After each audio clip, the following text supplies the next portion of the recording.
Halo, halo. Assalamualaikum warahmatullahi wabarakatuh. Kembali jumpa dengan saya, Kak Indarti. Kali ini Kak Indarti akan membacakan buku dengan judul Ayo Habiskan Makananmu.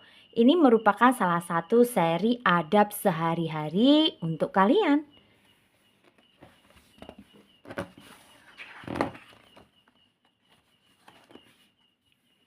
Adik-adik, ternyata makanan yang tersaji di piring kita selama ini tahu tidak? Adalah bukti bahwa Allah sangat sayang kepada kita. Coba nih tebak ini apa? Ya, itu ikan. Kalau ini mangga. Kalau ini, wah, apa ya itu? Kalau ini, paling ini tahu atau tempe. Ini jelas nasi, ini jelas sop. Nah, Allah yang Maha Pemberi telah mengaruniakan rezeki berupa makanan kepada kita. Jadi kita harus bersyukur karena kita bisa makan setiap hari. Coba bayangkan, sebagian saudara kita di tempat lain mungkin sedang kesulitan mencari sesuap nasi.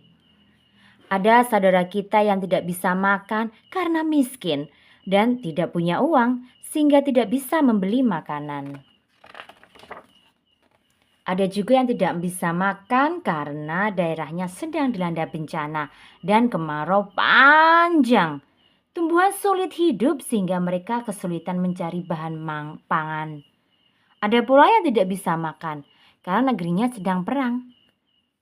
Suasana begitu mencekam dan mengerikan sehingga sulit untuk keluar rumah mencari makanan.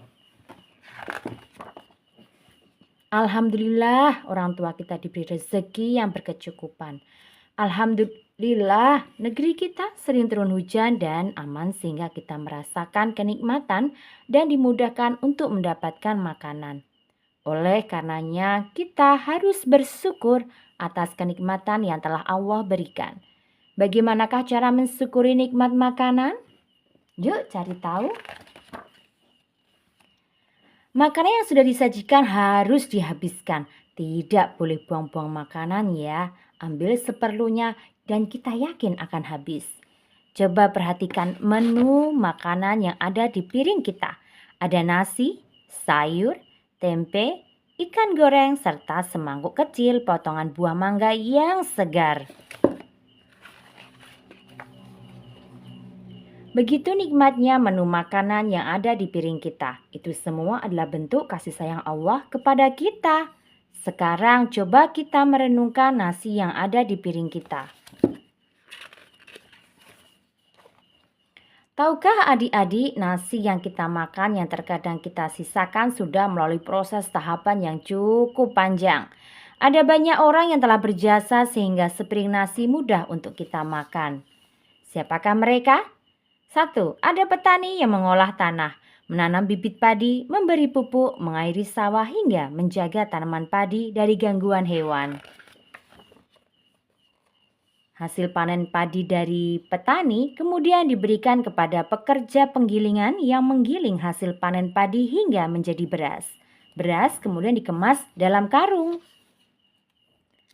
Tidak luput peran kuli angkut dan supir mobil yang mengantarkan beras kepada pedagang yang ada di warung, toko, atau pasar. Ibunda pergi ke pasar lalu membeli beras dari pedagang. Ternyata ada tahapan yang sangat panjang. Dari tanaman padi menjadi beras, kemudian menjadi nasi. Ternyata banyak orang yang telah berjuang supaya kita bisa makan nasi setiap hari. Ada Pak Tani, pekerja giling, sopir mobil, pedagang, ayah dan juga ibu kita. Masya Allah. Nah, sekarang kita tahu bahwa nasi yang kita makan adalah bentuk kasih sayang dan pertolongan Allah Ta'ala. Allah yang Maha Kuasa telah menentukan segala sesuatunya. Sudah selayaknya kita ketika hendak makan nasi kita jadi ingat pada Allah. Sebelum makan jangan lupa baca doa ya. Bismillah. Maka adik-adik makanlah yang lahap. Jangan sampai mengecewakan orang-orang yang sudah berjasa, yang telah turut membantu tersedianya nasi di piring kita. Syukuri nikmat dari Allah karena kita bisa makan hari ini. Alhamdulillah. Jangan lupa ya, membaca doa. Ayo habiskan makananmu, jangan sampai ada sisa ya. Sungguh Allah Maha melihat apa yang kita berbuat. Ya, pelajaran penting dari ayo habiskan makananmu. Yang pertama, Allah itu Maha Pemurah, Maha Pemberi, dan Maha Penyayang karena Allah memberikan rezeki dan kenikmatan kepada kita semua. Yang kedua, Allah sangat sayang sekali kepada kita. Allah selalu memberi kemudahan kepada kita untuk menyantap makanan.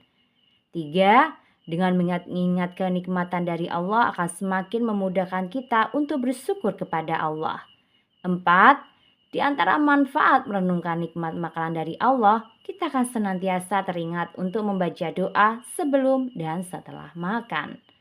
5. Allah itu Maha melihat. Dia melihat sesuatu yang kita perbuat. Jadi jangan malu ya. Dan jangan melakukan dosa dan kesalahan semisal mogok tidak mau makan dan membuang-buang makanan. 6. Jangan lupa terima kasih kepada siapapun yang telah berjasa dalam hidup kita, termasuk yang terlibat dalam proses tersedianya nasi di piring kita. Alhamdulillah, sudah selesai. Ayo habiskan makananmu, jangan lupa. Terima kasih, sampai jumpa lagi. Bye-bye.